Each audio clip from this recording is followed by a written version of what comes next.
Oui, je crois que l'Annonciation est peut-être l'événement le plus important. Alors, bien entendu, il y a la naissance de Jésus à Noël, il y a Pâques, mais tout cela n'existerait pas sans l'événement que nous appelons Annonciation, qui est en fait le commencement d'une nouvelle alliance. C'est pas tout à fait le commencement de l'histoire du salut. L'histoire du salut a commencé bien avant. Nous sommes dans une tradition judéo-chrétienne, mais c'est l'histoire d'un commencement. Et je trouve que c'est cela qui pourrait nous intéresser aujourd'hui, que l'Annonciation soit vraiment un événement de commencement. Et pour ce commencement d'une alliance nouvelle, Dieu a voulu la rencontre de deux libertés, en fait. Sa liberté infinie, la liberté infinie de Dieu, et puis la liberté d'une créature, une vraie liberté, même si c'est une liberté finie, parce que c'est la liberté d'une créature. Et c'est cette rencontre de deux libertés, c'est de cette rencontre que va jaillir, en fait, la possibilité de la nouvelle alliance, la possibilité de la venue de Dieu chez nous pour nous dire vraiment qui il est et qui nous sommes.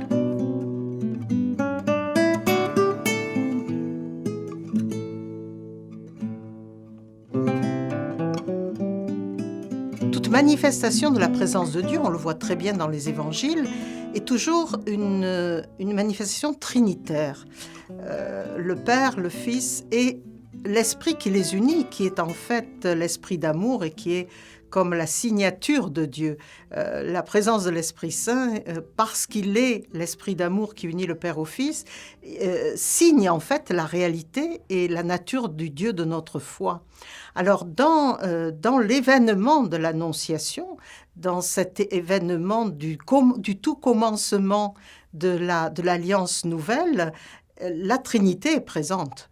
Le Père par son tenant-lieu, son lieutenant qu'est l'archange Gabriel, le Fils bien sûr, qui vient s'incarner dans le sein de Marie, et puis l'Esprit Saint qui est explicitement nommé dans le texte de l'Annonciation.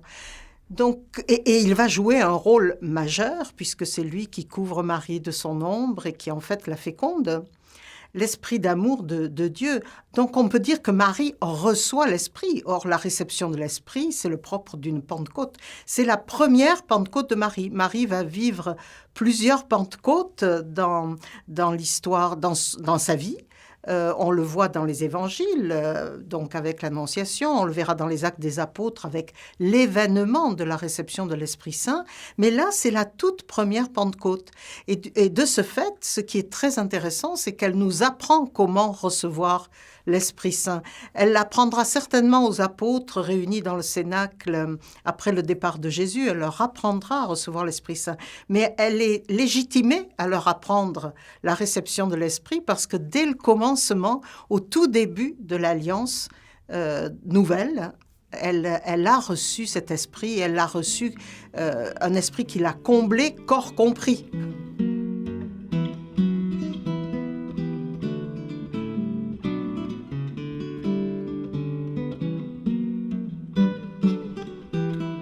Une fois qu'on reconnaît que l'Esprit Saint est un personnage majeur dans l'Annonciation, et donc que l'on reconnaît cet événement comme une Pentecôte, entre guillemets, bien entendu, plusieurs conséquences peuvent être tirées. D'abord, la première, je viens de le dire, c'est comment Marie reçoit-elle? À la fois, cet événement est unique, bien entendu, Marie est unique, mais aussi chacun de nous, dans le fond, nous sommes uniques, et Dieu veut avoir besoin de nous aujourd'hui pour donner le Christ au monde.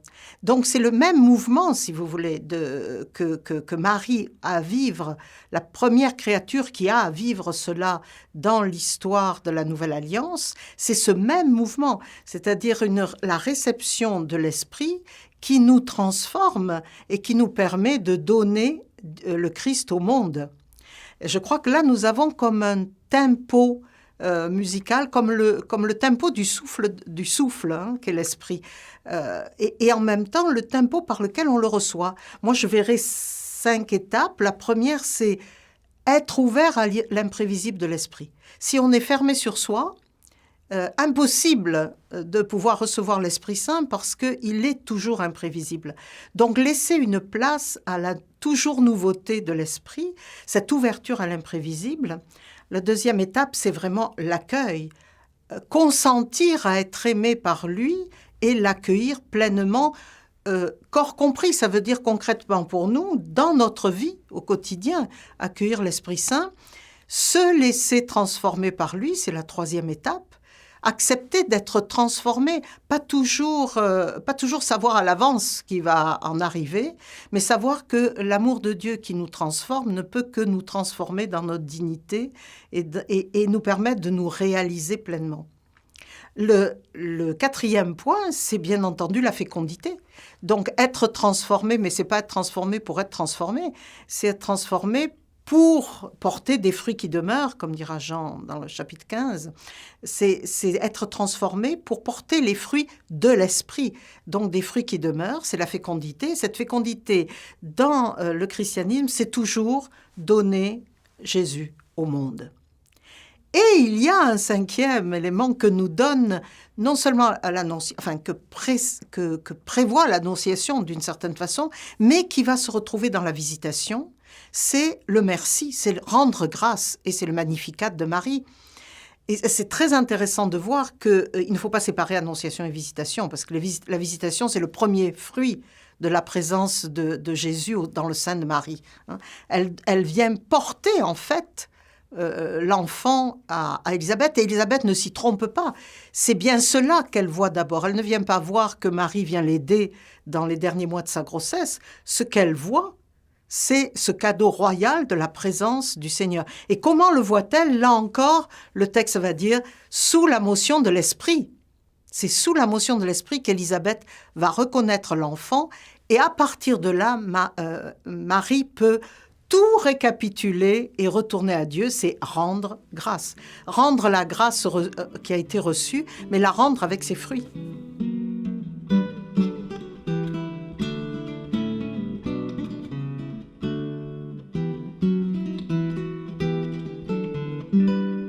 Alors la première conséquence, c'était ce tempo de la réception de l'Esprit et du don que nous montre Marie, que nous apprend Marie.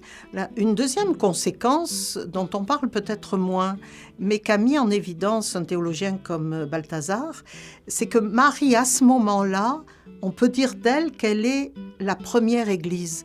Qu'est-ce que c'est que l'Église avec un E majuscule? Le pape François a rappelé que l'Église n'a qu'une seule mission, elle n'est faite que pour cela, c'est pour donner le Christ au monde. Et pour donner le Christ au monde, il faut être ouvert à l'Esprit Saint, il faut être, dit le pape François, docile à l'Esprit Saint. Or, c'est exactement le mouvement que vit Marie à ce moment-là. On peut dire qu'elle est déjà Église.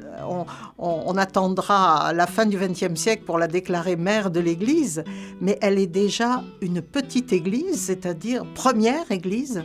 Elle reçoit l'Esprit, elle se laisse transformer par l'Esprit, et elle donne le Christ au monde. C'est le propre de l'Église et c'est sa seule mission.